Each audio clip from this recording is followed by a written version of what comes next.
망망대해를 떠돌아다니는 여러분들께 유리병 편지를 던질게.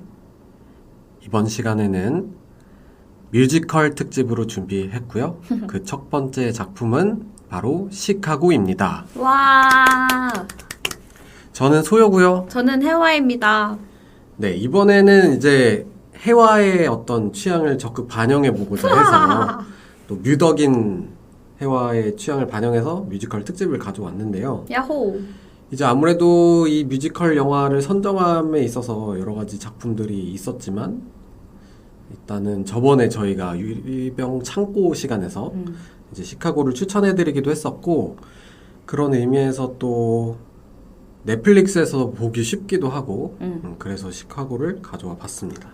맞아요. 일단은 제가 시카고라는 작품을 너무 좋아하기도 하는데 또 뮤덕이 아닌 소요의 취향에 맞는 것도 같이 고려를 첫 화로서 같이 고려를 해보면 좋지 않을까 해서 고른 것도 없지 않아 있습니다. 근데 저 뮤지컬 영화는 되게 좋아하는 편이에요. 그래요? 네, 빌리 엘리엇이라든지 뭐 헤드윅, 시카고, 레미제라블, 사운드 오브 뮤직 뭐 이런 영화들 되게 뭐야, 좋아해요. 많이 봤잖아.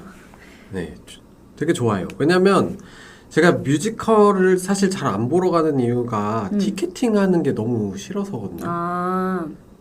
티켓이 비싸기도 한데 그거를 이제 막 열심히 노력해서 막 해야 되고 그런 시스템이 조금 귀찮아가지고. 근데 그것도 뭐 좋은 자리를 하려면 그렇게 해야 되지만 꼭 그렇지 않다라면은 그렇게 티켓팅을 빡세게 할 필요는 없다고도 생각을 하고, 근데 요즘 너무 티켓값이 비싸지긴 했어요. 맞아. 네, 그런 것들, 그러니까 접근성이 좀 안 좋다는 거. 맞아요. 그래서 좀 안 보러 가게 되는 경향이 좀 있긴 한데, 그래도 뮤지컬 영화라면 그냥 방에 누워서 볼 수 있는 거니까 맞아요. 같이 여러분들도 같이 즐겨보면 좋지 않을까 해서 네. 특집을 준비했습니다. 좋습니다. 시카고를 처음 본 게 언제예요? 시카고를 2018년도인가에 먼저 봤던 것 같아요. 그때 그러니까 뭔가 시카고를 봐야지 해서 봤다기보다는 제가 그때부터 뭔가 뮤지컬에 관심을 가지기 시작을 했는데 그때 봤던 OTT의 추천으로 떴던 것 같아요. 그래서 이렇게 뮤지컬을 이제 입덕을 하게 됐으니 뮤지컬 영화도 한번 봐봐야 되지 않을까 해서 봤었던 기억이 있던 것 같습니다. 워낙에 또 유명한 영화기도 했고요. 그쵸. 저는 이제 시카고를 본 건 좀 늦었던 것 같아요. 2020년? 왜냐면까지는 아니고 그 시카고를 보기 전에 뭐 빌리 엘리엇이라든지 헤드윅 같은 유명한 작품들은 좀 일찍 접하긴 했었는데 대학교 초반 때.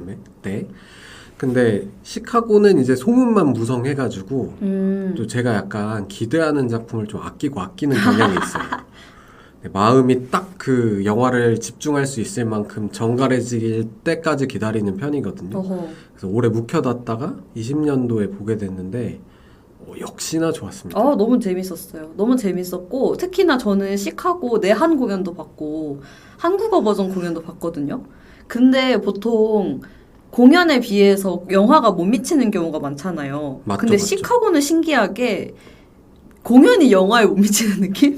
좀 있었던 것 같아. 맞아요. 저도 딱 두 가지 영화가 실제 공연을 압도한다고 생각했던 게 이제 시카고랑 헤드윅이거든요. 헤드윅 같은 경우에는 일단 원작자가 주연 배우기도 하고 맞아. 그 영화 감독이기도 하고 하니까 어떤 그 전달하고자 하는 바를 제일 잘하는 사람이 총괄해서 했으니까 그럴 수도 있다고 생각을 했는데 시카고가 진짜 의외였어요. 연출이 좀 되게 특이하지만 맞아. 그게 또 성공적이었던 것 같고 그리고 노래들이 하나같이 너무 뛰어납니다. 맞아요. 아우라가 있죠. 시카고든 헤드윅이든 그쵸. 영화에 나오는 배우들과 그 연출의 아우라가 있는 것 같습니다. 아도르노인가요? 오랜만이네요. 아도르노 진짜 씨 오랜만이다. 아우라 이론이 있죠. 네. 네, 아무튼 그러면은 이야기를 시작하기 전에 한번 그 영화에 대한 간단한 정보를 살펴볼까요? 좋습니다. 네, 일단 이 영화의 감독은 롭 마샬이라는 감독입니다. 이 감독 같은 경우에는 제일 유명한 영화가 오, 캐리비안의 해적. 게이샤의 추억도 있네요. 오, 근데 되게 장르가 너무 이렇게 이렇다. 그렇네. 그리고 다양하다. 이제 인어공주 문제 작품이죠. 그 2023년에 개봉한 문제의 인어공주의 감독이기도 합니다. 근데 지금 보니까 뮤지컬 영화를 꽤 하셨었네요. 애니도 했었고, 시카고도 했었고, 인어공주도 했었고, 재미는 없었지만 숲속으로도 같이 하셨었네요. 그러게. 그 게이샤의 추억도 약간 그런 그 음악적인 요소가 함께 있는 영화라고 알고 있거든요. 이제 게이샤라는 게 예능하는 사람들이니까. 그렇죠. 그래서 이런 쪽에 좀 특화된 감독인 것 같고, 좋아하시나 봐요. 네. 그리고 뭐 그리고 이 영화의 각본을 쓴 빌 콘돈이라는 분은 위대한 쇼맨의 각본가이기도 합니다. 영화는 미국에서 2002년 12월에 개봉을 했고 2003년에 한국에 들어왔습니다. 근데 진짜 오래됐다. 그러네요. 근데 역시 명작은 시대를 타지 않는 것 맞아. 같습니다. 지금 봐도 세련되고 재밌잖아요. 이런 영화 찾기 힘들죠. 그리고 러닝타임이 113분입니다. 훌륭해. 그 러닝타임이 굉장히 길지 않아요. 그래서 영화를 보면 부담도 없고, 저는 이 시카고의 매력 중에 하나가 어떤 서사를 질질 끌거나 이런 요소가 단 하나도 없고 빠르게 진행되고 굉장히 자극적이어서, 그래서 어떤 고도의 집중력을 요구하지 않고 그런 면에서 이제 스낵 무비로서 즐기기에도 좋으면서 맞아요. 이제 뮤지컬의 어떤 그 압도적인 느낌까지 같이 전달해 주다 보니까 그런 점이 좋았던 것 같고, 또 이 영화의 형식이 좀 특이하죠. 맞아요. 보통 뮤지컬 영화 같은 경우에는 그 실제 배경을 사용하잖아요. 그렇죠. 근데 시카고 같은 경우에는 그 실제 어떤 리얼한 삶을 묘사하는 파트랑 무대를 재현하는 파트 두 가지가 이렇게 교차가 되죠. 교차되면서 가끔씩은 이게 무대에서 공연하는 공연 영상 같은 거 올라오는 것처럼 진짜 그 무대 위에서 공연하고 관객들이 박수를 치고 이런 것까지 다 표현을 해주는 부분도 있고, 아니면 실제 어떤 감옥이라든지 재판장이라든지 하는 그걸 배경으로 하면서 거기에서 자연스럽게 노래를 이어나가는 보통의 뮤지컬 영화들이 취하는 그 방식 두 가지를 혼합해서 사용하고 있는데, 그게 그렇게 두 가지를 가져갔을 때의 단점이라고 하면 이도저도 아니게 된다라는 단점이 있을 수도 있는데, 그 단점 모두 상쇄하고 이 무대 예술에서 느낄 수 있는 그런 카타르시스랑 그 다음에 영화로서 표현할 수 있는 다양한 기법들을 잘 매치해가지고 되게 완성도 있는 그런 작품으로 만들어낸 것 같다는 점에서 이 영화 또 훌륭한 점이었다고 생각을 합니다. 애초에 테마가 재즈기도 하고, 그리고 주인공들이 그 재즈 스타를 꿈꾸는 사람과 진짜 스타인 거잖아요, 캐릭터가. 그쵸, 그래가지고 어색하지 않았던 것 같기도 합니다. 네. 그래서 중간에 막 바람잡이 같은 게 나오잖아요. Ladies and Gentlemen 이러면서 그런 것들이 또 한 번씩은 내가 정말 저기 객석에 앉아있는 기분 이런 것까지 느끼게 해줘서 진짜 재즈 공연 보는 느낌. 네, 들게끔. 또 설 연휴잖아요. 연휴 때 심심하면은 즐기실 때 좋지 않을까 그런 네. 생각을 했습니다. 이미 추천할 사람을 정해버렸네. 아껴도. 자, 그래서 이제 간단하게 줄거리로 같이 넘어가 보면 좋을 것 같아요. 냉. 재즈와 춤 공연이 한창 진행 중인 시카고의 한 나이트클럽에서 공연장의 간판 스타인 켈리 시스터즈를 찾고 있는 스태프들로 분주합니다. 빨리 올라가야 되는데 지금 이제 저기 코러스랑 앙상블이 다 준비돼 있고 이제 무대 올라갈 시간이 다 됐는데도 그 주연 배우 2명 켈리 시스터즈 두 자매가 나오지를 않는 거예요. 이 켈리 시스터즈는 벨마 켈리와 베로니카 켈리로 이루어진 쌍둥이 자매고요. 서로 똑같이 움직이는 공연으로 유명한 그런 이제 재즈 스타인 거죠. 근데 이제 공연이 시작할 때까지 다급하게 막 사람을 찾아도 안 나오다가 갑자기 손에 있는 피를 닦고 총에 있는 피를 급하게 닦는 벨마 켈리의 모습이 나타납니다. 네. 그리고 벨마는 아무 일도 없다는 듯이 무대에 오르죠. 혼자. 네. 두 개의 스포트라이트가 딱 켜져 있는데 한쪽은 비어 있고 한쪽은 벨마만 있는 거죠. 그래서 이제 노래를 시작하고 올댓 재즈라는 올댓. 노래를 시작하는데 이제 그 조명 감독한테 눈짓을 하면서 두 개 합쳐라 이런 거 이렇게 하면서 이제 그 피아노 위에 막 들어 눕고 막 하면서 이 치명적인 어떤 매력을 가진 올댓 재즈라고 하는 끈적끈적한 노래를 부르기 시작하죠. 원래 2명 노래인데 혼자서 그냥 무대를 압도해버리는. 그래서 이 올댓 재즈라는 노래가 사실 본토 사람들의 공연, 그러니까 재즈의 본고장은 미국이잖아요. 네. 거기서 하는 거랑 그냥 한국인들의 라이센스 공연이 사실 이제 차이가 너무 많이 날 수밖에 없는 게 이 흑인 음악은 흑인 음악인 이유가 있다라는 게 좀 느껴졌어요. 어떤 그들의 그루브라든지. 피지컬도 다르고, 그러니까 몸의 생김새 자체가 많이 다르잖아요. 근데 그걸 이용한 춤들이 또 존재하고. 맞아요. 그래서 이거는 진짜 라이센스 공연에서는 어쩔 수 없이 좀 따라가기 힘든 그런 부분이라고 느꼈고, 그래서 이 영화를 보면 그런 압도되는 그 아우라를 제대로 보여주면서 이 영화가 우리가 뭘 할 것인가를 확실히 보여주고 시작을 하죠. 맞아요. 근데 또 한국 공연도 훌륭해요. 사실 이 올댓 재즈 이 처음 시작할 때 빰빰빰빰 그거 나올 때 소름이 확 쫙 돋거든요. 사실 그게 그 연주되는 음악을 라이브로 들었을 때 또 다른 느낌이 있잖아요. 그쵸, 그쵸. 그래가지고 그런 거는 사실 공연이 조금 더 낫기는 하지만 그쵸, 그쵸. 그럼 아까 말씀하신 뭐 피지컬이라든지 그루브라든지 그런 거는 본토를 이길 순 없다. 아무래도 생각이 이제 듭니다. 근육 울룩불룩하고 팔다리가 엄청 길어요. 맞아. 내한 공연 왔을 때도 봤는데 팔다리가 막 엄청 길어가지고 아예 춤선이 다르더라고요. 그게 정말 피지컬 차이가 확실히 있다.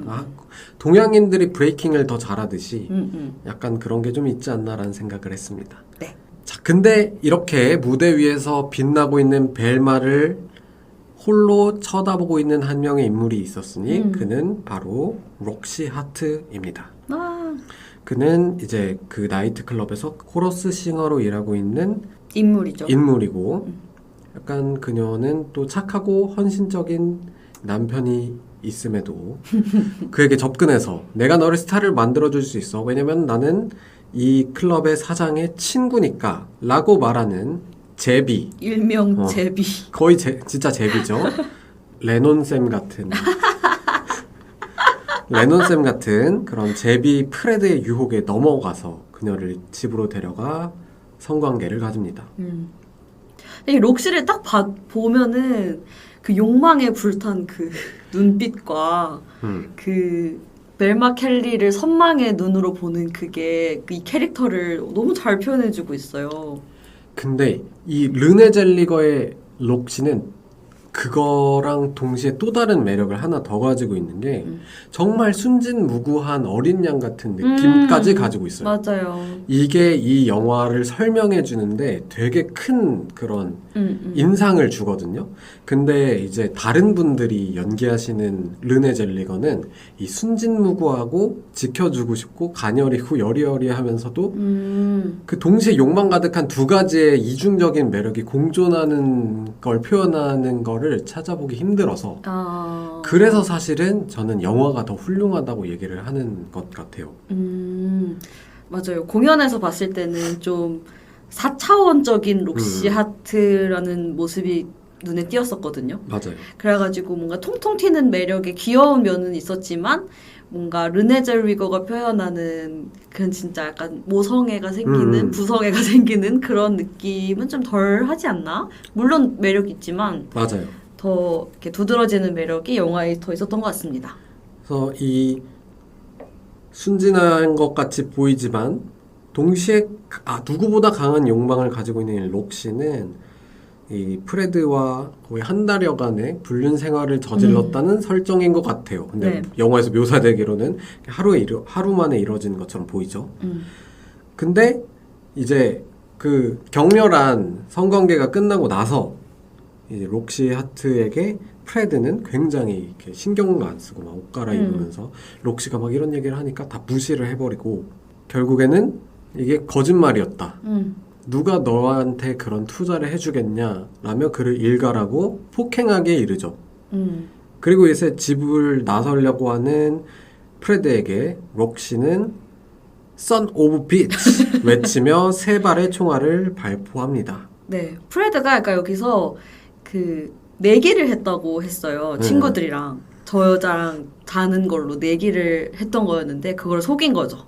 그 록시의 그 욕망을 이용을 해서 속였기 때문에 여기에 배신당했다고 생각한 록시는 더도 생각 않고 그냥 총으로 쏴버린 거죠. 네, 이런 과정 하나하나에 올댓 재즈가 이제 병치되고 있는 거죠. 그 벨마의 올댓 재즈. 근데 거기에서 이제 중간에 그 벨마를 동경하는 록시가 갑자기 무대 위로 싹 선 것처럼 보이면서 그 재즈를 이제 부르는데 그 부분이 굉장히 소름 돋았어요. 맞아요, 맞아요. 그리고 이제 그 프레드와 이제 섹스를 하는 장면에서는 가사가 아니야, 난 누군가의 아내가 아니야, 난 내 인생을 사랑해 이렇게 외치죠. 이것도 되게 유머러스하게 좋았던 것 같아요. 프레드를 록시가 죽여버리고 그 다음 장면으로는 경찰들이 집에 이렇게 닥치는 장면으로 전환이 됩니다. 아까 말했던 그 착한 남편인 에이모스 하트가 나오는데요. 이 에이모스 하트가 그 록시의 그 순진무구한 거짓말을 믿고 강도를 쏜 정당방위다라고 주장을 합니다.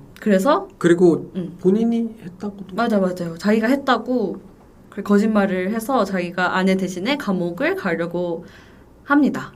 이때 나오는 노래가 Funny Honey라는 노래인데요. 이것도 굉장히 재미있는 장면 중에 하나입니다. 록시의 그 순진무구한 거짓말의 얼굴과 상반되게 또 무대 위에서는 이렇게 내 말만 잘 믿는 이런 멍청한 남편 이런 노래를 부르는 게 Funny Honey라는 노래입니다. 근데 그 도중에 갑자기 뭐 피살당한 프레드가 집에 자주 들락거리던 남자라는 걸 알게 된 에이모스는 이제 이 불륜이라는 걸 눈치채게 되죠. 그러면서 경찰의 유도신문에 넘어가서 생각나는 대로 말을 다 해버리게 되고 거기서 이제 뻔니허니라는 노래가 사실 이런 멍청한 에이모스 너 때문에 다 망쳤어 이런 식으로 가사도 바뀌게 되고 그리고 이제 그 경찰들이 프레드가 사실은 5명의 아이를 가진 유부남이다라는 이야기를 하니까 또 여기서 이제 록시가 발끈해가지고 그놈을 진작에 죽여버렸어야 됐어. 나는 이 죽인 일을 후회하지 않아 이러면서 막 또 화를 표출하죠. 그래서 굉장히 그 욕망과 자신의 감정에 조절하지 못하는 그런 모습을 보여주고 이런 웃긴 상황을 통해서 록시가 감옥에 가게 되죠. 네, 근데 이게 또 재미있는 부분이라고 생각되는 게 우리가 물론 에이모스가 록시의 남편은 착하다고 표현했지만 록시의 시점에서는 에이모스는 되게 멍청한 남편이었어요. 그래가지고 그 에이모스의 멍청함을 보는 것도 되게 재미가 있었는데 막 이렇게 내가 했다고 하다가 갑자기 형사가 그 사람 이름이 프레드인데요 그랬더니 엥? 프레드? 프레드 내가 아는 사람인데? 그러면은 이거는 불륜이 아닌가? 라면서 되게 멍청하게 알아채는 장면인 거거든요 이 장면이. 그래서 그 부분이 유머러스하고 되게 재밌었습니다. 그래서 이제 빠르게 감옥으로 끌려가죠. 감옥에는 이미 그 지난번의 살인으로 수감되어 있는 록시의 우상인 벨마까지 함께 수감이 되어 있었고 네, 올댓 재즈하고 바로 잡혀갔어요. 네. 이제 록시가 프레드와 눈이 맞는 순간 경찰이 벨마와 눈이 맞은 거죠. 그리고 벨마를 잡아간 거죠. 그래서 언론에서는 이미 희대의 살인자로 날긴 찍힌 벨마가 무죄 석방을 담보로 이제 간수인 메트로 모튼, 맘마라고 불리는 이 사람을 매수해서 이제 돈으로 이제 안락한 생활을 누리고 있는 중이었고, 그리고 여기서 이 비리로 가득 찬 감옥의 상황을 보여주는 노래가 바로 When You Go to Mama입니다. 이 모튼이 너네 나한테 잘하면 너네 그만큼 이제 다 편히 봐주는 거야. 이러면서 이제 그 감옥의 분위기를 꽤 유쾌하게 보여주죠. 맞아요. 여기서도 그 무대로 이렇게 전환되는 모습이 보이는데 이 마마가 간수인데 무대 위에서는 엄청 끈적끈적하게 웬유부트 마마를 부르는 모습이 나옵니다. 이게 재즈다. 엄청 우와 소울이 가득한 목소리로 노래를 부르는. 그리고 감옥의 밤이 시작됩니다. 이제 그 감옥에서 덜덜 떨고 있는 록시가 있고, 그리고 똑똑 떨어지는 수돗물 소리가 굉장히 리드미컬하게 바뀌면서 그 간수 6명의 여성 죄수들이 그것에 맞춰서 자신의 이야기를 소개합니다. 네. 그건 바로 희대의 명곡이죠. 희대 씨가 명곡을 진짜 많이 만들었는데 셀블럭 탱고입니다.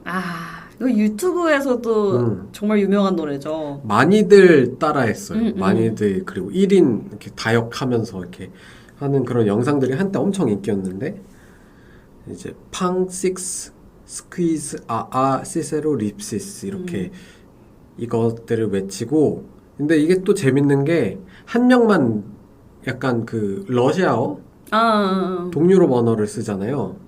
동유럽 언어를 쓰는 사람은 이제 밖에 못 하는데, 이게 아가 아니라는 뜻이래요. 그래서 사실은 이 나머지 5명의 이야기는 죽어도 싼 남자에 대한 이야기. 내 쌍둥이랑 바람피고 내가 뭐 우유 배달부랑 바람핀다고 집착하는 남자, 뭐 그런 존재들이 있어가지고 그들은 죽어도 싸. 난 죽일만 해서 죽인 거야. 약간 그런 사연들. 이거는 내가 잘못한 게 아니라고 이러면서 얘기하는 그런 노래들인데, 딱 그 러시아어를 사용하는, 제가 알기로 헝가리인으로 나와 있을 거예요. 그 사람만 실제로 억울한, 정말 좋은 사랑을 하고 어떻게 하다가 죽었는데 억울하게 이렇게 누명을 쓰고 들어온 그런 사람이죠. 그래서 죽어도 싼 5남자와 억울한 1명의 여인에 대한 이야기가 이제 셀블럭 탱고입니다. 네. 이 셀블럭 탱고가 너무 섹시해요. 맞아. 이 6명의 여자들이 한 명씩 나와서 자기 사연을 얘기하는 너무 섹시하고, 그래서 그 아까 말했듯이 유튜브에서도 이게 한 명 한 명의 매력을 보여주기 너무 좋은 넘버이기 때문에 그 예대 같은 곳에서 공연을 많이 하는 것 같더라고요. 뭐 예고나 예대 이런 데서. 네, 그럴 정도로 정말 매력이 넘치는 그런 넘버입니다. 그리고 아까 피지컬 얘기가 나왔는데 다들 이제 근육이 체지방률이 거의 없는 사람들. 맞아요. 그 근육이 진짜 그 뭐라고 해야 되지?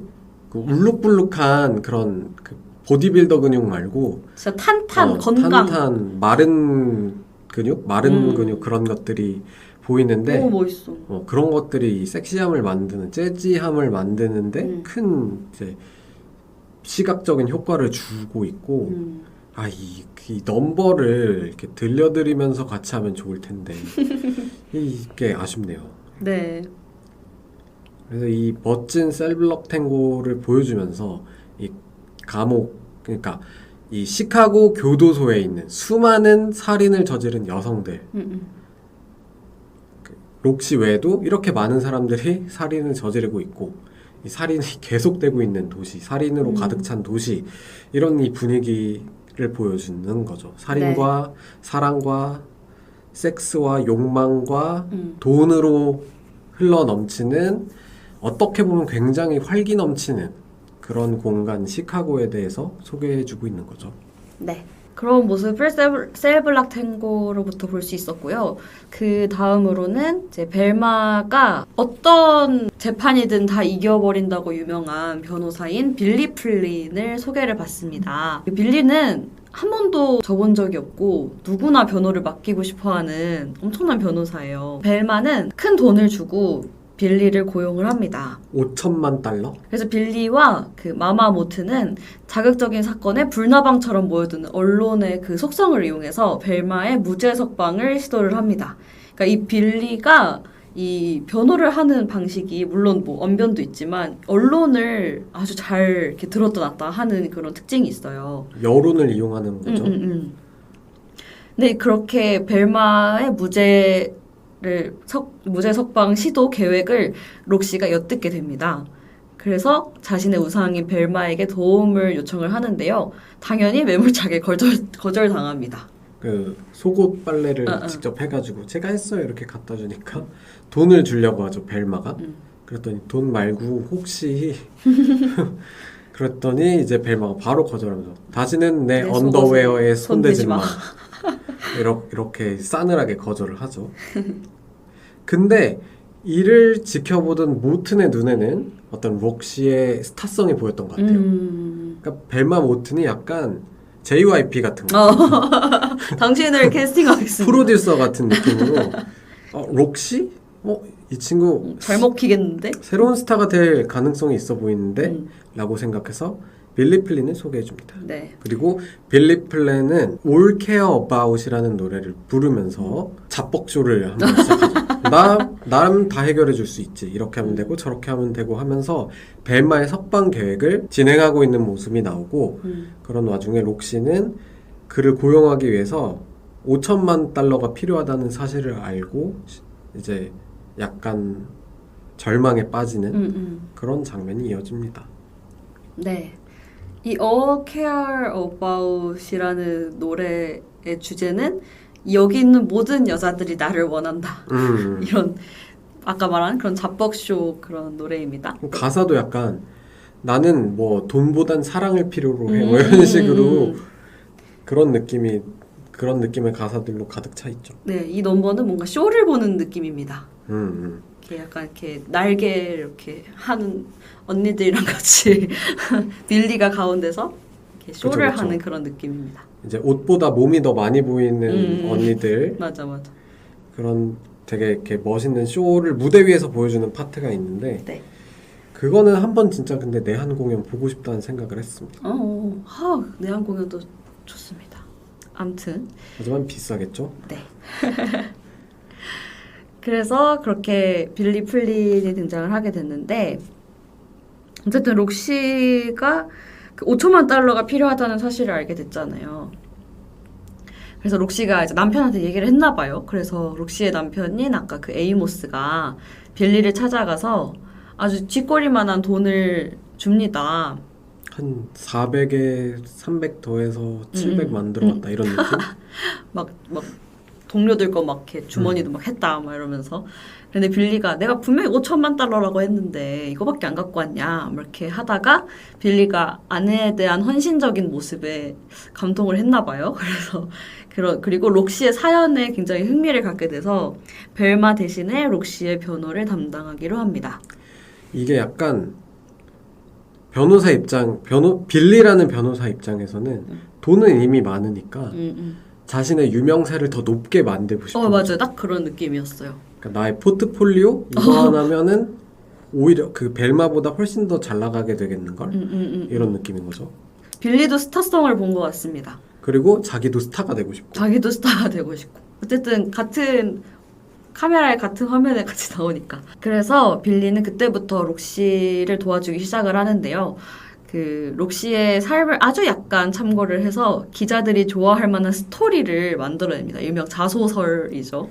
진짜 이거 뭐 자소서 쓰는 느낌이 확 들었어요. 그러니까 어떤 경험을 하나를 가지고 한 500자, 600자, 1000자 이렇게 써야 되잖아요. 그것처럼 이제 거의 이제 예를 들면 물을 마셨다라는 이야기를 가지고 이제 어떤 지구의 환경 얘기까지 만들어내는 그런 느낌이랄까요?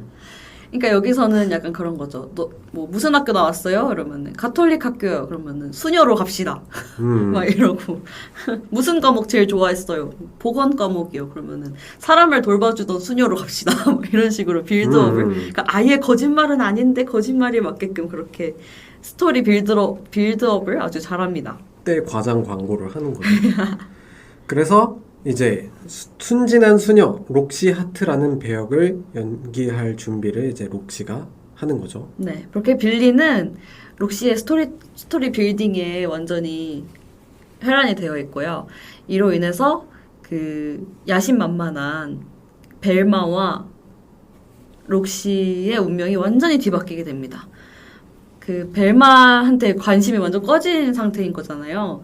그래서 그 빌리가 만든 그 스토리로 벨마는 완전 묻혀버리고 록시에 대한 이야기가 언론에 확 이렇게 나오게 돼서 온갖 스포트라이트를 한 몸에 받게 됩니다. 한편 록시에게 빌리 플린과 세간의 관심 그리고 재판 날짜마저 뺏겨버린 이 벨마는 엄청 화가 날 거 아닙니까? 그래서 록시에 대한 앙심을 품게 되죠. 그리고 이제 시카고 형사재판소에서 화제의 인물인 록시 하트의 살인 사건에 대한 이제 재판 첫 번째 재판 그리고 첫 번째 언론 인터뷰가 시작되죠. 네. 벨마는 그런 록시와 이제 스쳐 지나가면서 록시에게 주인공은 네가 아니라 빌리일 거다 이런 얘기를 하면서 어떤 불화의 씨앗을 심어주는 거죠. 여기서 록시는 예전에는 벨마한테 엄청 아부하고 빌빌댔었는데 이때부터 완전 태도가 바뀌어버려서 지금 사람들은 다 나한테 관심 있는데 무슨 소리야? 이러면서 벨마를 개무시를 해버립니다. 네, 이게 동전 앞뒤 바꾸듯이 그 캐릭터가 싹 바뀌어버리는 것도 록시라는 캐릭터성을 굉장히 이제 잘 보여주는 부분이죠. 근데 록시는 어쨌든 가만히 있을 록시는 아닙니다. 어쨌든 그런 빌리의 속셈을 아예 무시하지는 않고 오히려 자기가 주인공이 되기 위해서 열심히 발악을 합니다.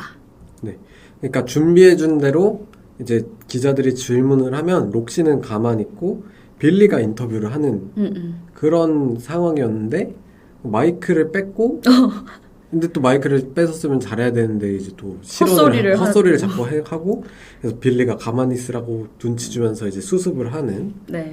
그런 내용이고 그러면서 나오는 노래가 We Both Reached for the Gun. 네. 이것도 최근에 유튜브에서 많이 유명해진 것기도 한데요. 왜냐면은 이거는 또 한국 공연 시카고가 유명해진 계기이기도 합니다. 한국 공연에 나오는 최재림 뮤지컬 배우가 있어요. 복화술을 기가 막히게 하거든요. 그래가지고 뮤덕이 아니신 분들도 이 노래 영상은 한 번쯤은 다 보셨을 거라고 생각을 해요. 근데 이 영화에서는 또 특이하게 살짝 그 록시한테 꼭두각시 인형 분장을 시켜서 이렇게 줄로 이렇게 하는 그런 연출이 있거든요. 그게 너무 재밌고 멋있습니다. 그쵸. 이게 이제 진짜로 꼭두각시에서 하는 복화술처럼 표현을 함으로써 이제 빌리가 만들어진 시나리오 안에서 너는 연기하는 장긴말에 불과하다 이런 것들을 보여주려고 하는 부분인 것 같고 다 만들어진 거짓 이야기라는 것을 표현해주는 것도 있죠. 네. 그래서 이제 노래가 막바지로 갈수록 복화술 꼭두각시 역할인 록시가 자꾸 자아를 찾으려고 하고 네 이런 것들이 이제 빌리가 수습을 해서 인터뷰가 원하는 방향으로 어쨌든 끝나게 되고 록시는 이때를 언더스탠더블도 이건가? 맞아. 언더스탠더블. 네, 그래서 기자랑 사람들이 오 납득할 만한 걸 이러면서 이 인터뷰가 성공적으로 끝나게 되죠. 그 점점 이렇게 홀리는 그 기자들의 모습도 되게 재밌어요. 처음에는 기자들이 사람이었다가 점점 꼭두각시로 변하는 연출이 있거든요. 이런 게 또 공연과 다른 영화 연출의 재미가 아닐까라고 또 생각을 합니다. 다들 이제 빌리's plan에 꼭두각시가 되는 거죠. 다 같이 그 빌리가 그 연주하는 이 줄에 맞춰서 춤을 추는 그런 장면이 나옵니다. 그리고 록시는 이 인터뷰 이후에 일약 스타덤에 오릅니다. 그녀의 어떤 생가에서 그녀가 사용하던 물건들이 다 굿즈로 팔리고 이제 신문에는 록시 스타일이라는 것이 대서특필되면서 사람들의 선망의 대상에 오르게 되는 거죠. 네. 머리부터 옷 입은 것까지. 그래서 이제 록시는 출소 후에 어떤 무대에서 어떻게 활약할지만을 손꼽아 기다리고 있습니다. 그래서 상상의 나래를 펼치는 넘버가 나오는데 그 넘버가 바로 록시입니다. 이건 진짜 최고죠. 이거 어디서 봤는데 르네 젤리거가 이 록시의 의상을 입는데 그 의상이 약간 반짝반짝거리는 메탈이잖아요. 그게 너무 무거워가지고 온몸에 진짜? 멍이 들었다고 그런 내용을 본 적이 있어요.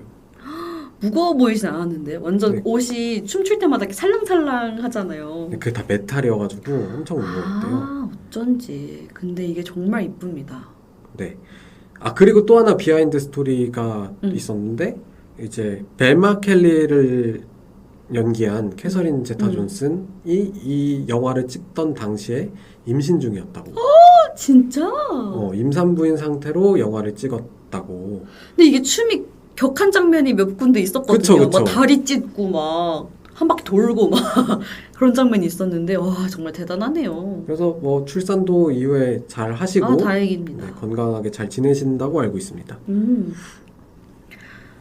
아무튼 이 록시라는 그 노래 가사에 이 록시가 살아온 진짜 이야기가 담겨 있어요. 뭐 수녀 이야기 이런 거 다 빼고 뭐 남편이랑 어떻게 만나게 됐는지 그 남편은 내가 보기에 얼마나 한심한지부터 시작해서 그런 모든 이야기가 나오고 그리고 나는 스타가 되어서 이런 모습이 돼 있겠지 라면서 상상의 나래를 마음껏 펼치는 그런 매력적인 넘버입니다.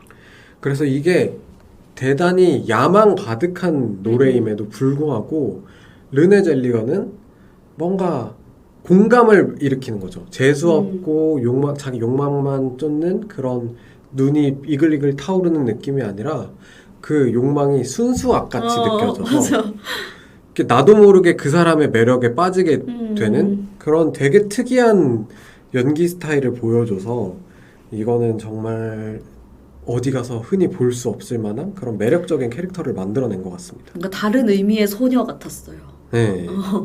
뭔가 순수한 소녀라기보다는 뭔가 기대와 꿈에 가득 찬 이제 나만을 다들 좋아하게 되겠지라는 이런 막연한 기대에 가득 차 있는 그런 모습. 그리고 한편으로는 어떤 질서와 규범 같은 것들에 굉장히 미숙한 아예 관심이 없는 그런 게 중요하지 않다고 생각하는 도덕이라든지 이런 윤리라든지 이런 것으로부터 먼 발치에 떨어져 있는 되게 자유로워 보이는 네. 욕망에 솔직해 보이는 그런 모습, 그 부정적인 면과 긍정적인 면이 이질적으로 교차하면서 굉장히 매력적인 캐릭터가 나오는 거죠. 아무튼 록시가 이렇게 자기의 인기에 취해 있는 이 와중에 벨마는 큰 위기감을 느낍니다. 그래서 이때 결국에 막 처음에는 엄청 견제하고 그러다가 결국에는 스스로 몸을 낮춰서 록시에게 동업을 제안을 합니다. 그래서 원래 벨마가 쌍둥이 그 뭐였죠?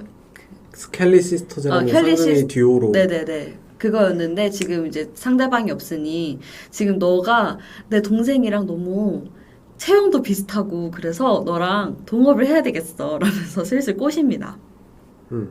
처절한 구애의 춤이 시작되는데 네. 이때 나오는 넘버가 I can do it alone입니다. 네. 아, 좀 슬퍼요. 네. 좀 슬픕니다. 아까 말했던 그 격한 춤이 여기서 나오거든요. 이게 살짝 이제 비속어라서 이런 말을 안 쓰려고 했지만 똥꼬쇼. 맞아요. 딱 그런 느낌. 진짜. 아, 이 스타가 언제 이렇게까지 됐나 싶은 그런 안타까운. 근데 또 록시가 약간 넘어갈랑 말랑한 느낌을 살짝 주면서 더 이제 이 사람을 괴롭게 만드는 거죠. 아주 나락으로 떨어뜨려 버리는. 하지만 노래가 끝나자마자 대차게 무시하고 가버립니다. 네. 마치 나의 언더웨어에 손대지 말을 했던 벨마에게 복수를 하는 것 같은 장면이었죠. 슬픕니다. 하지만 감옥에는 새로운 슈퍼스타 메리 선샤인이 들어옵니다. 이 사람은 굉장히 부잣집에 고풍스러운 외모에 어떤 사연도 괜찮은 사연이 있고 그래서 메리 선샤인이 들어오면서 언론과 빌리의 관심이 모두 그녀를 향하게 되니까 록시가 자신이 이제 관심을 뺏길까봐 안절부절하게 되고 그걸 바라보는 벨마는 너도 이제 나처럼 되겠구나 하는 눈빛을 주는데 네. 이때의 록시는 이 관심을 절대 뺏기지 않기 위해서 거짓말을 칩니다. 네. 바로 자신이 임신을 했다는 사실. 거짓말이죠. 아, 정말 독한 사람이에요.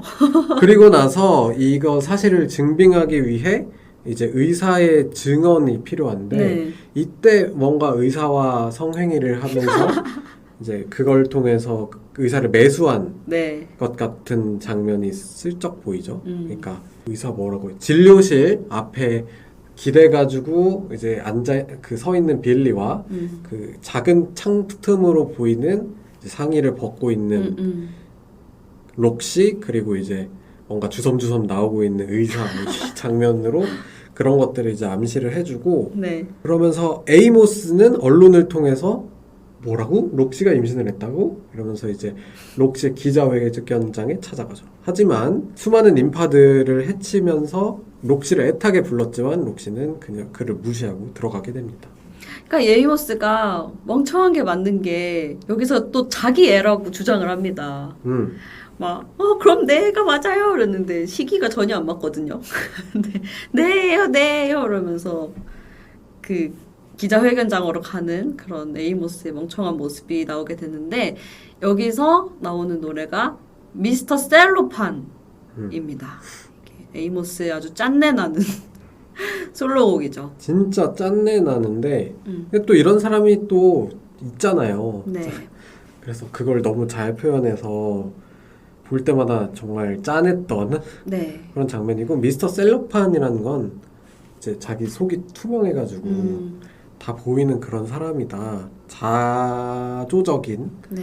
그런 가사를 가지고 있고 그러니까 있으나 마나한 그런 거죠. 그러니까 투명 인간인 듯 아닌 듯 약간 그런. 그리고 이제 빌리는 근데 시기를 따져보면 너네 둘이 부부관계를 안 한 지가 이만큼이나 오래됐는데 이 아이는 4개월 차다. 그러니까 9개월 동안 너네들이 섹스리스로 지냈지만 이 아기는 4개월 차니까 네 애가 아닐걸? 이러니까 또 에이모스는 또 엥? 그렇네. 그럼 이혼해야지? 이혼을 선언합니다. 근데 뚱이 같았다.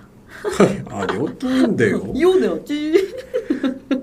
야무지게 먹어야지. 딱 이런 느낌. 근데 이제 이것 또한 빌리의 어떤 플랜 안에 놀아나고 맞아요. 있는 거였죠. 그런데 이제 또 임신 사실로 또 스타덤에 오른 록시는 이제 내가 주인공이니까 이건 내가 짠 계획이고 임신이란 스토리는 내가 만든 스토리니까 빌리로부터 독립하겠다라고 딱 마음을 먹고 있다 도도하게 딱 했는데 그때 유일하게 죄를 짓지 않았던 셀블럭 탱고의 를 했던 헝가리인 카롤린이 이제 자신을 변호할 언어를 끝내 획득하지 못하고 교수형의 희생자가 되는 것이 나오죠. 이것도 되게 러시아 발레단? 맞아요. 그 소련, 정확하게 소련 발레단처럼 이제 공연을 꾸며가지고 마지막에는 이제 목에 교수형 그거를 달고 뛰어내리는 그런 연출을 보여주는데 이것도 되게 감각적이었어요. 맞아요. 뭔가 서커스 같은 그런 느낌의 연출이었습니다. 근데 이제 교도소의 첫 사형이었단 말이죠. 그래서 록시가 여기에 충격을 받은 거예요. 나도 잘못하면 사형당할 수도 있겠구나. 그래, 나도 나대다가 죽을 수도 있다. 이런 공포심이 앞서서 이제 록시는 다시 빌리의 밑으로 들어가죠. 이제 그러면은 반항하던 이제 아티스트가 다시 이제 내 밑으로 돌아서 머리를 조아리니까 이제 빌리가 굉장히 또 신나는 거죠. 네. 그래서 잡복쇼를 한번 더 펼치는데 이 노래가 레즐레즐입니다. 그래서 이 빌리의 잡복쇼를 통해서 재판은 레즐대즐 얼렁뚱땅 순조롭게 이어지고 그 장면이 또 저번 아까 그 장면처럼 All Care About 같이 이 무대 위에서 또 언니들이랑 또 춤추는 장면과 함께 교차되면서 이렇게 나오게 되죠. 그렇게 얼렁뚱땅 순조롭게 이어지고요. 그 멍청한 우리의 에이모스는 또다시 감동 스토리를 위해서 장기말로 이용을 당합니다. 판에 넣어진 거죠. 벨마의 계획과 의상을 도용해서 재판에 성공적인 행보를 이어가던 록시를 지켜보던 벨마는 꼭지가 돌아버립니다. 근데 아까 네. 그 에이모스가 장기말로 이용당하는 게 어떻게 되는 거냐면 사실은 이혼을 요청했지만 사실은 사랑하고 있는 거 아니냐라는 그 선동에 휘둘려가지고 이혼을 취소하면서 둘이 이제 감동의 어떤 재회 장면을 언론에 또 노출시킴으로써 록시에 대한 또 그 여론의 호감도를 높이는 그런 용도로 쓰여지게 되는 거죠. 갈대 같은 남자예요. 이렇게 하면 저렇게 휘둘리고. funny죠, funny honey. 허니. 네. 네. 그리고 다시 네, 그래서 벨마의 그 석방 계획과 의상을 도용해서 재판의 성공적인 행보를 이어가는 록시를 지켜보던 우리의 벨마는 빡이 쳐버립니다. 네, 꼭지가 돌아버리죠. 네, 그 파란색 가터벨트를 뺏어서 입었나? 아무튼 그래가지고 저거 원래 내 건데 이러면서 꼭지가 돌아버립니다. 그래서 재판장에서 록시가 쓰고 있던 다이어리를 가져와서 낭독을 하게 됩니다. 그러니까 이제 그 피살자가 얘는 죽어도 싼 사람이야. 이런 식으로 일기를 썼던 것들을 낭독을 하는데 이걸 또 이제 진땀을 흘리면서 이제 이 발언들을 어떻게 수습하려고 하는 빌리의 모습이 이 탭댄스로 표현되고 이거 여기도 약간 똥꼬쇼죠. 이런 부분이 이제 보여지고 결국 이런 재판은 폭주하고 망한 것처럼 보였어요. 네. 하지만 네. 벨마의 디스도 빌리스 플랜의 하나였다. 그래서 이런 이슈를 얻고 변호를 하는 과정에서 더 많은 관심과 주목을 받게 된 록시는 그리고 이제 판결이 발표되는데 그의 판결은 무죄입니다. 이게 또 발표되는 장면도 되게 재밌었던 게 이제 그 뉴스보이가 호해요 호해. 그 유죄, guilty, 그다음에 무죄, innocence 이렇게 하면서 이 두 신문을 다 준비한 다음에 이제 뭐 그 재판 결과가 어떻게 나올지만 이게 그 성벽 같은 걸 이렇게 기다리고 있는데 한 명이 쏙 나와가지고 깃발을 흔들고 무죄래 그 무죄. 깃발을 보고 이제 그 무죄인 호회를 던진 거죠. 재밌습니다. 그래서 이제 록시와 협력한 벨마도 함께 석방이 되고 무죄가 이제 딱 선언되자마자 시카고에서는 또 하나의 살인이 발생합니다. 네. 록시는 이렇게 무죄가 발표되면은 자기가 석방이 되어서 스타가 될 거라고 잔뜩 기대를 했는데 이렇게 무죄가 선고되자마자 또 다른 살인으로 이 록시의 또 인기가 거품이 돼버리는 거죠. 네, 그래서 언론과 대중은 항상 새로운 스타를 원하고 여기서의 스타는 murder. 그래서 여기서 저는 그 이야기는 다 끝났다고 생각해요. 맞아요. 이 장면에서 이야기가 끝났는데 이제 바람과 폭력, 섹스와 살인이 가득한 자극적인 도시 시카고는 오늘도 중고로운 평화나라다. 이렇게 이제 이야기가 한 단락 마무리되고 네. 근데 이제 어떤 공연 예술의 묘미는 후일담이 존재한다는 거죠. 그래서 여기까지 마지막까지 순정적인 바보 에이모스는 아기를 이제 석방됐으니까 우리 아기를 같이 키워보면서 화목한 과정을 만들자꾸나 라고 얘기하면서 록시에게 찾아오는데 이제 또 록시가 다 구라야. 애기는 무슨 애기? 이러니까 이제 되게 쓸쓸하고 짠내나게 또 사라집니다. 에이모스 더 솔트라고 할 수 있죠. 그러면서 나오는 노래는 Nowadays. 저 이 노래 너무 좋아합니다. 네, 록시의 작별 인사입니다.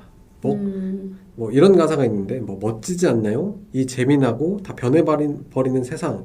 자신의 인생을 사랑하세요. 이러면서 얘기를 하면서 이제 그 첫 번째 후일담이 끝나게 되고 네. 그리고 두 번째 후일담이 또 있습니다. 네. 이 나워데이가 처음에 이걸 굉장히 쓸쓸하게 부르면서 뒤에는 오디션을 보는 장면으로 이어지는 넘버예요. 처음에 쓸쓸하게 멋지지 않나요? 이러다가 나중에는 You can like the life you're living 신나게 오디션을 부르는. 근데 거기 심사위원들의 반응이 저 사람 누구더라? 어디서 많이 봤는데 또 약간 이런 뜨뜻미지근한 반응이었습니다. 그리고 이제 그 오디션 장소도 막 의자 다 정리되어 있는 어떤 그 술집 바 그런 데서 그래서 되게 이제 인기를 잃은 록시의 모습을 보여주죠. 네. 그럼 이것도 짠내나는 그런 넘버였습니다. 그런데 그녀 앞에 한 사람이 나타납니다. 네. 그는 바로 벨마 켈리죠. 벨마 켈리는 그렇게 초라해진 록시를 보면서 이렇게 말을 합니다. 너 내 도도독. 너무 개그 욕심 내시는 거 아닙니까? 아니 이런 재미라도 있어야 줄거리를 정리하지 않겠습니까? 인터넷에 절여진 인간 그래서 같은 이런. 이제 벨도독 씨는 이제 록 씨를 동료로 만들면서 시카고의 킬러 듀오 벨마 앤 록 씨 듀오를 출격시킵니다. 네. 그리고 그들은 화려한 무대 위에서 화려한 쇼를 보여주고 있는데요. 이때 나오는 노래는 핫 허니 렉. 네. 그래서 신나게 영화가 마무리가 됩니다. 이 핫 허니 렉도 또 재밌는 점이 총을 소품으로 들고 와서 막 춤을 춰요. 자기 디스 같은 거죠. 근데 그게 쇼적으로 정말 멋있게 보여지는 그런 장면이었습니다. 그래서 쇼로 시작해서 쇼로 끝나는 쇼 곱하기 쇼는 쇼. 시카고였습니다. 개그 욕심. 아우 이제 저분만 할 수 없단 말이죠. 근데 이 영화도 그렇고 저희가 이제 다음 회차에 같이 이야기해볼 영화도 그렇고 이 미국의 쇼 비즈니스 산업을 보여주는 것 같아요. 그러니까 어떤 살인과 왜 살인은 아트가 될 수 없는가에 대한 이야기가 록시에 나오는데 이런 것들이 다 쇼로 만들어지고 그 쇼를 소비하고 네. 근데 이제 그것들을 부정적으로 꼬집진 않아요. 오히려 부정적으로 꼬집는 게 무슨 의미가 있지? 우리가 다 보고 듣고 즐기는 것이고 그거에 휩쓸려서 이제 반짝 스타가 되는 사람도 있고 반짝 그 인기가 꺼지는 사람들도 있고 그렇지만 언제나 활기찬 이곳이 시카고야. 이걸 보여주는 아메리칸 드림을 자극하는 네. 그런 영화였다고 생각을 하고 이런 어떤 쿨한 태도가 이 미국의 어떤 뮤지컬의 어떤 큰 분위기를 만드는 장르인 것 같아요. 시카고도 사실은 흑인 음악이라고 하는 마이너한 장르를 가지고 또 살인과 여성이라고 하는 또 마이너하고 소수자의 이야기 이런 것들을 되게 유쾌하게 풀어낸 거잖아요. 사실은 얼마나 비참한 삶이라고 볼 수도 있는데 이것들을 되게 유쾌하게 보여주면서 너네들이 나를 불쌍하게 여긴다고? 과연 너네는 그럼 얼마나 멋있고 반짝반짝 빛나는데 라고 반문을 하는 그런 마이너한 문화, 반골 문화 이런 것들이 잘 드러나는 그런 작품이고 저희가 다음에 가져올 그 작품 또한 비슷한 맥락을 가지고 있는 것 같아서 재밌게 봤습니다. 네. 그 미국의 쇼 비즈니스라고 말씀을 하셨는데 그래서 그걸 활용한 뮤지컬들도 꽤 있어요. 물랑 루즈라든지 브로드웨이 42번가라든지 그런 것들이 있는데 시카고의 또 매력적인 점은 어둡다는 겁니다. 밝은데 어두운 느낌인 건 거예요. 그래서 범죄와 살인, 섹스, 돈 이런 게 점철되어 있지만 즐겁잖아요. 즐겁고 섹시하잖아요. 맞아요. 그리고 헤드윅도 같아요. 맞아요. 헤드윅도 그 모든 걸 다 쇼 비즈니스로 만들고 그게 또 즐겁지만 또 우울하기도 하고 멋있기도 하고 짠하기도 하고 복합적인 면모를 가지고 있는 거죠. 약간 그 피카소의 우는 여인 같이 다양한 각도에서 이 어떤 장면들, 현상들을 바라볼 수 있게 하면서 그러면서 판단하지 않는다는 점. 맞아요. 도덕적으로 이게 맞아 이렇게 강요하지 않고 있다는 점에서 이런 영화들이 좀 재밌는 것 같고 저는 또 이 시카고를 보면서 생각났던 게 홍콩 영화였어요. 그러니까 홍콩 영화들도 홍콩이라고 하는 갑자기 사람들이 몰리게 되면서 다양한 사람들이 들어오고 그 다양성의 공간이 되어버리면서 생기는 그런 매력적인 문화의 융합 그리고 변화 그리고 거기서 나타나는 혼란 이런 것들이 그 왕과이의 영화에서는 사랑이란 테마로 묶이면서 되게 다양하게 나타나고 있는데 시카고라고 하는 곳도 마찬가지로 다양한 곳에서 사람들이 막 몰려오고 뭐 흑인과 백인, 러시아, 그 헝가리, 소련 사람, 뭐 레이머스 같은 바보도 있고 빌리 같은 엔터테이너도 있고 그런 다양한 사람들이 각자 모여가지고 마이너함이 모여서 메이저를 만들어내는 이야기잖아요. 그런 점에서 이제 홍콩이라는 배경을 가진 왕과이의 영화들이랑 시카고라고 하는 도시를 가지고 소재 삼아서 만든 이 영화 둘 사이 어떤 연결점이 있는 것 같아서 이런 그 붐비고 활락적이고 그런 도시가 가지는 그런 매력을 보여주는 영화로서도 시카고가 크게 작용을 하고 있다고 생각을 합니다. 네. 근데 뭔가 시카고는 그러니까 이 영화만 봐서 그런지 모르겠는데 가기 좀 무섭습니다. 그쵸, 이제 총 맞을 것 같아요. 특히나 우리나라가 좀 많이 안전한 나라 중에 하나잖아요. 그렇죠. 그쵸.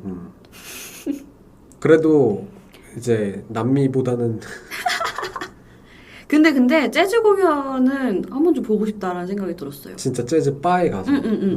그건 또 한국이랑 느낌이 또 완전 다를 거기 때문에. 그쵸, 그쵸. 자, 그러면은 제가 빠르게 예. 추천과 한마디를 하고 넘어가도록 하겠습니다. 레고. 자, 추천은 이제 설 연휴거든요. 설 연휴를 맞으신 심심하신 분들, 이제 명절에 내려가가지고 하지 않고 혼자 계실 예정인 분들 있잖아요. 그런 분들 이제 혼자 또 적적하고 가게들도 문 많이 안 열고 하니까 집에서 이런 거 보시면서 또 재밌게 즐기시면 좋을 것 같고요. 그리고 이제 이 영화에 대해 감히 한마디를 해본다면 올댓 재즈라고 하고 싶습니다. 방금 생각났거든요. 오호. 정말 그 재즈라고 하는 장르가 가진 그 끈적하면서도 매력적인 그런 것들이 아주 그 응축적으로 집약되어 있는 그런 영화다. 거의 이동진이다. 박월수님 소동진이라고 불러주십시오. 소동진. 네. 네. 저는 추천하고 싶은 건요. 저도 자주 그러긴 하는데 이 영화를 그냥 집에 틀어놓습니다. 집에 그냥 틀어놓고 나갈 준비를 하고 있거나 그럴 때 그냥 틀어놓기 되게 좋거든요. 왜냐면 이 재즈의 리듬이 뭔가 둠칫둠칫 하면서 즐겁게 준비하기 좋기 때문에. 그럼 모형총 한 번씩 씻어줘야 되겠네요. 네. 그리고 저는 개인적으로 막 쇼를 보는 게 물론 멋있긴 하지만 막 엄청 재밌다라는 느낌은 없는데 얘는 스토리가 가미된 쇼잖아요. 게다가 뭔가 엄청 밝은 내용도 아니고 살짝의 어두운 그리고 약간 유머러스함, 약간 블랙 코미디 같은 그런 느낌을 담고 있기 때문에 그런 느낌을 좋아하시는 분이라면 완전 추천해드리고요. 저의 한마디는 유덕으로서 말씀을 드리자면 제가 알기로 2024년 6월에 시카고 뮤지컬을 또 한다고 합니다. 그거를 꼭 보러 가시길 추천드릴게요. 내한이 아니더라도 한국 공연도 너무 좋은 게 오케스트라가 무대 위에서 재즈 그 리듬을 하면서 공연이 이루어지거든요. 그게 또 은근히 재즈 공연을 보러 온 느낌이 들고, 게다가 한국 캐스트 분들도 굉장히 잘하십니다. 그쵸. 네, 다 잘하세요. 정말 추천합니다. 그래서 6월에 꼭 한번 보시기를. 그럼 이제 6월에 꼭 보실 생각에 있는 분들이 이제 넘버 예습해 가야 되니까. 맞아요.